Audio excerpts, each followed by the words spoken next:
And now the end is near, and so I face the final curtain. I am recording. That's fantastic. Kyle Baker, everybody, karaoke singer only on Wednesdays. The big ending, yeah. Yeah. He did it his way. I did all that. You did. You were Kyle Baker. Hey, everybody. It's TerrificCon, and I am super freaking excited because we have an absolute icon here. We have the one, the only, the extremely talented and wonderfully deep bass virtuoso, Kyle Baker, everyone. How are you doing, sir? Good, thanks. Dude. Yeah, Go here or here? Yeah, you're good. Yeah, that's fine. Yeah, you're good. This better or this better? That's better. Yeah. Okay. All right. Well, Kyle, thank you so Gotcha. much for taking the time. We really appreciate it, man. Yeah. So I have a few questions. So the first one, as I want to talk about, is your origin. So your parents both attended Pratt in Brooklyn. Yeah. And you, as a kid, you did it all. You read cartoon strips like Peanuts, Blondie, Little Abner, all that.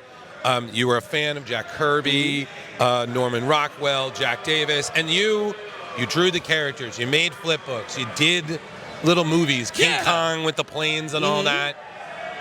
I mean, what a childhood. I mean, is it just that they encouraged that in you, right? It was just keep busy and be creative, right? It's that and not being good at anything else.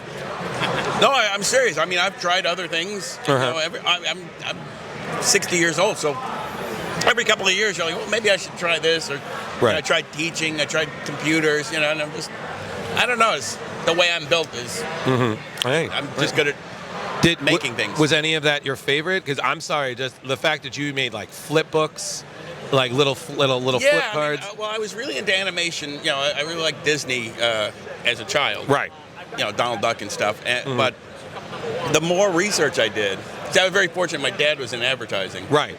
So I had people in that world. My uncle was also in advertising. So. But you're an artist, which is a kind of advertising. It all worked out. They hired artists. Right. And stuff. Yeah. One of my first ads was for my father. Wow. It was record club, one of those where you buy 8 records for a penny or whatever it was. It was probably might be before your time. No. It's just I'm shaking my head because I'm thinking, wow, where was this still? I would love to buy, you know, for a penny. That would be great. They were 8-track tapes and stuff. So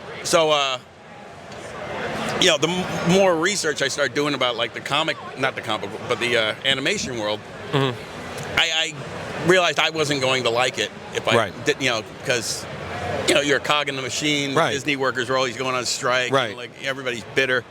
So I didn't think I was going to make it. So then I shifted to comics in the 80s because at the time, you could work in you can work in your own style. Like when you work at animation, you have to do the house style. I can't draw Winnie the Pooh the way I want to draw. No, you know what I mean? I think Winnie the Pooh should have shoes.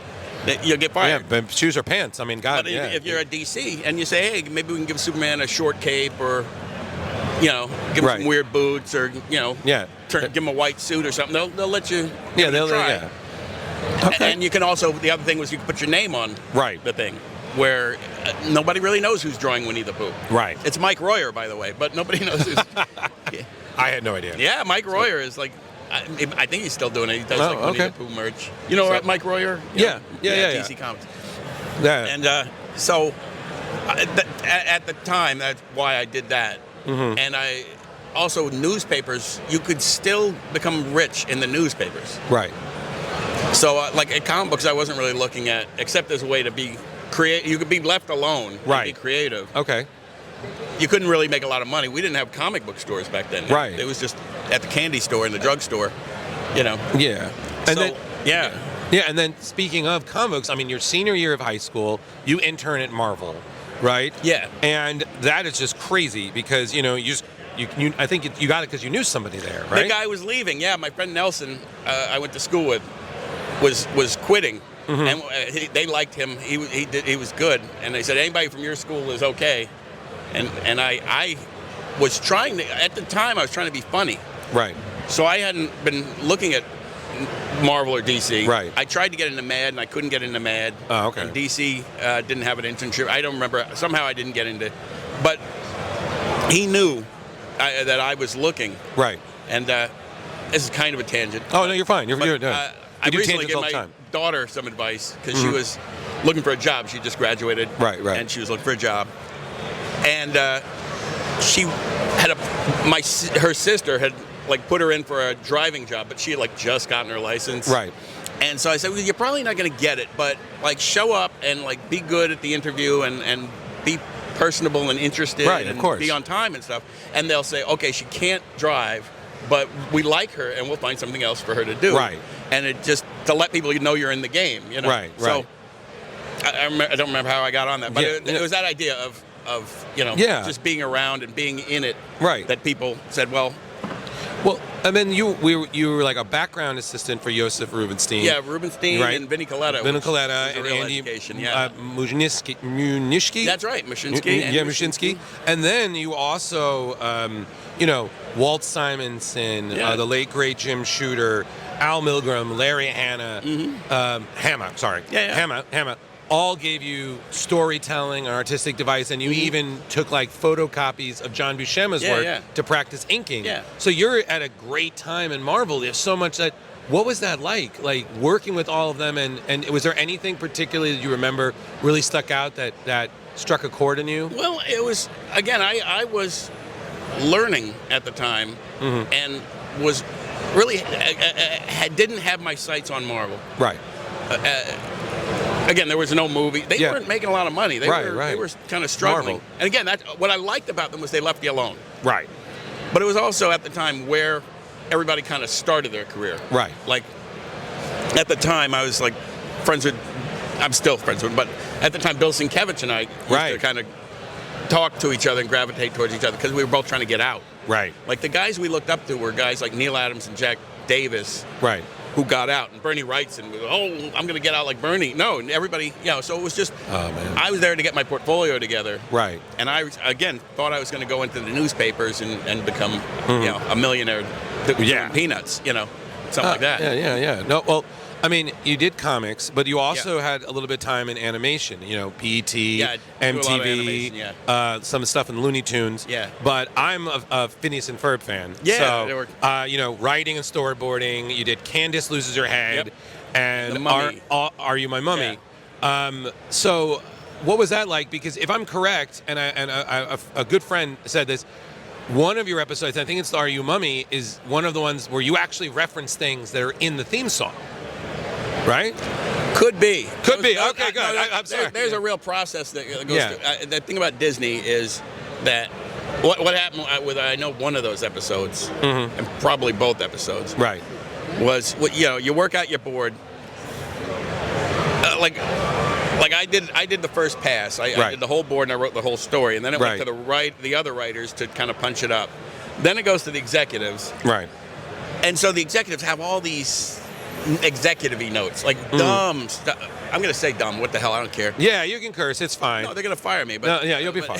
I don't care if I work for them anymore. No, but it was dumb.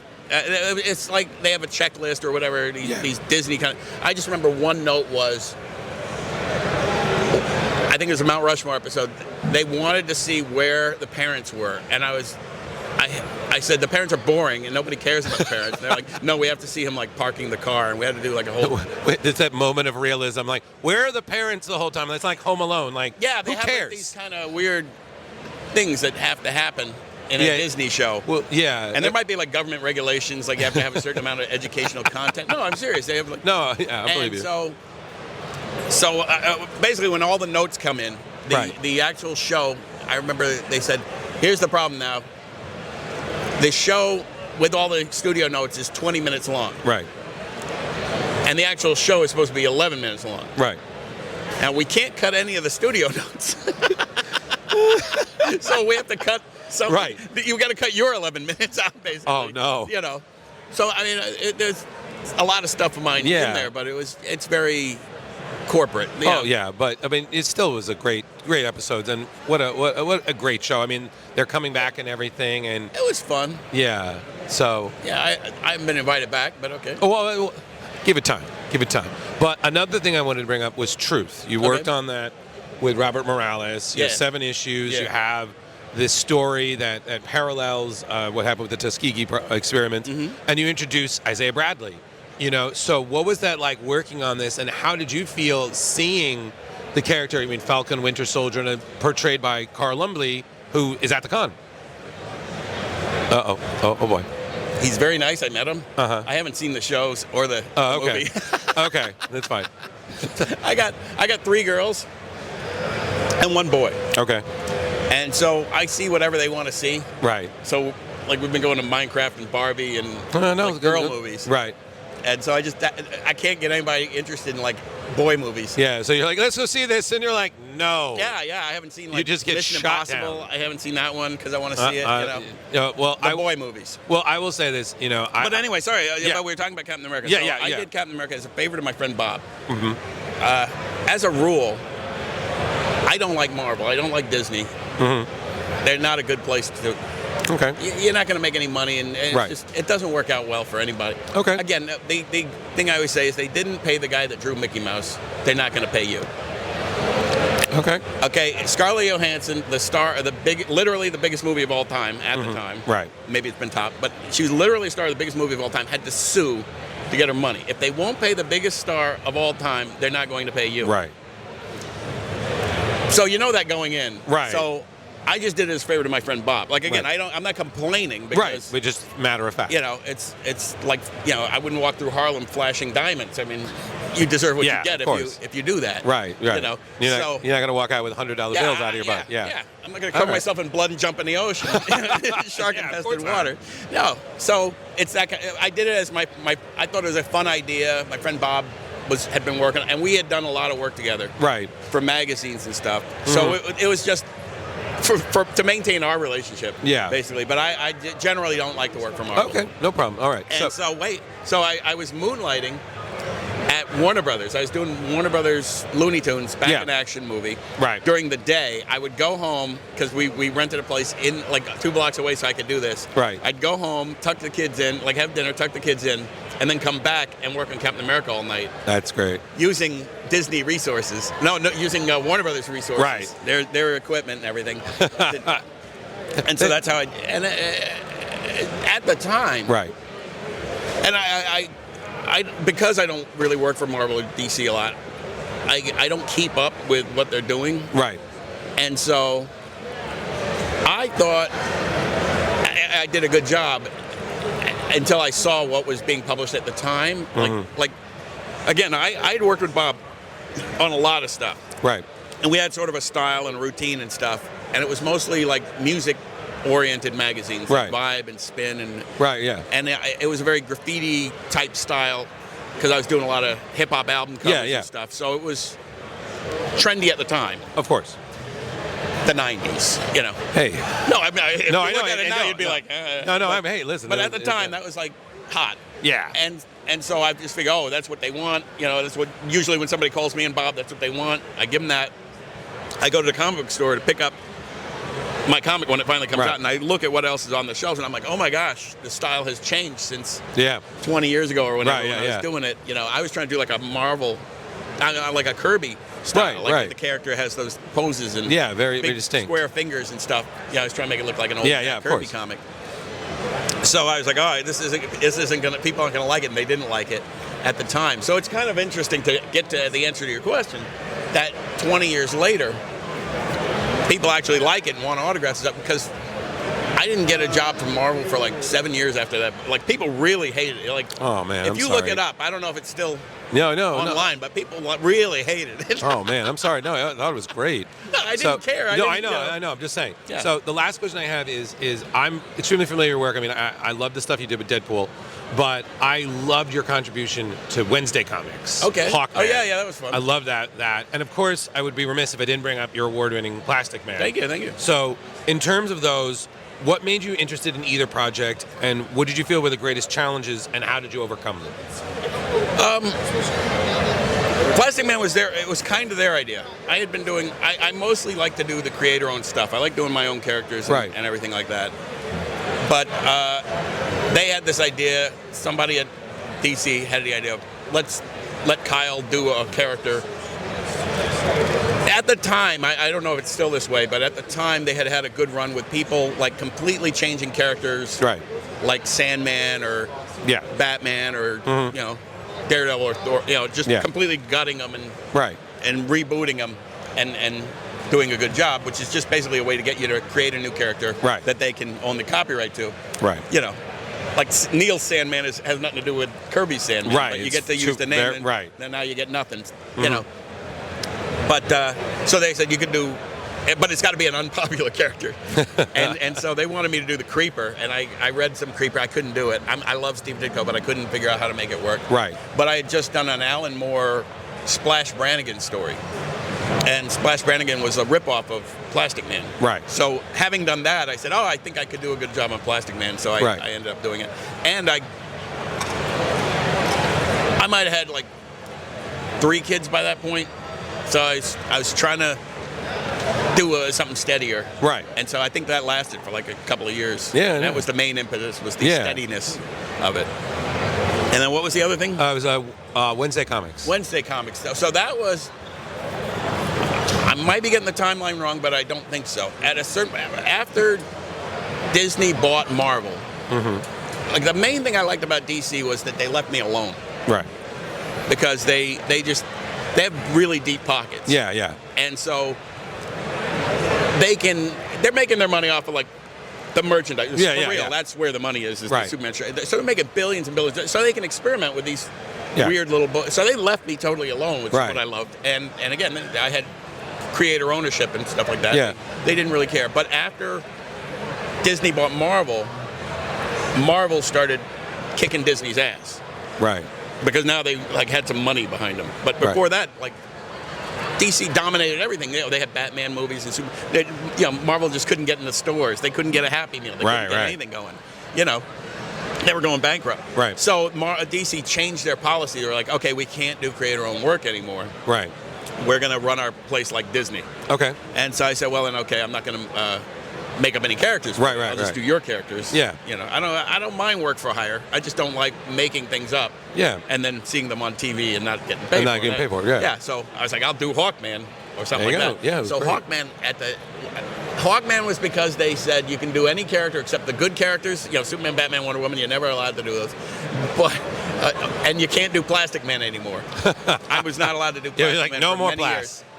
No, they have a weird thing. I don't know if it's still true because I just did a Plastic Man after 20 years. Right. Just an image finally. Okay. But they had a policy in-house, unstated, but I've seen it in action at Warner Brothers where the best example is you'll never see anybody famous play Superman or Batman unless they're like a little past their prime. Okay. And like Ben Affleck had a divorce and you can get them cheap. Basically, nobody famous because the way Warner Brothers works, you get a guy unknown, sign him to a 3-picture deal, and then when he's famous, you can't afford him anymore. And you can't. So like Keanu Reeves never made another movie after the Matrix series because he was suddenly a $20 million star, and they wouldn't make any more movies. Oh, with him. wow. And so I'd seen that in other places, like the example I was using, that they wouldn't let Bernie Wrightson do a sequel to The Cult. Okay. Because at the time, he was the only guy who could sell Batman. Right. And they were like, well, we don't want him to have any kind of leverage as being... That's crazy. Well, it's like you can't make an Indiana Jones movie without Harrison Ford. Right. And they don't like that. Oh, okay. Well, no, I mean, because you're going to have to pay them more. No, I get it. James Bond was getting like $50 million when I know. I just didn't, I never thought of that. Well, Kyle, so when they got to me, it eventually got to me where they're like, you can work on anything except Plastic Man. Okay. Hawkman, done. Right. Yeah. All right. Well, Kyle, thank you so much for joining us. We really appreciate it. I hope so. No, you did great. Okay. So the last thing I just asked is, would you let us know what's the best way to reach you on social media if we want to follow your work or anything? It's Kyle, Kyle at Vivera, VIVERRA .TV. Okay. That's nowhere. But that's my company, Vivera.tv. Yeah. All right. Well, that's the Vivera. Yeah. Well, everybody, thank you so much. We're going to have so much more for you at TerrificCon. Please follow Kyle Baker. Support him. Help him see those superhero movies, and stay tuned for more. Thank you. Hey, so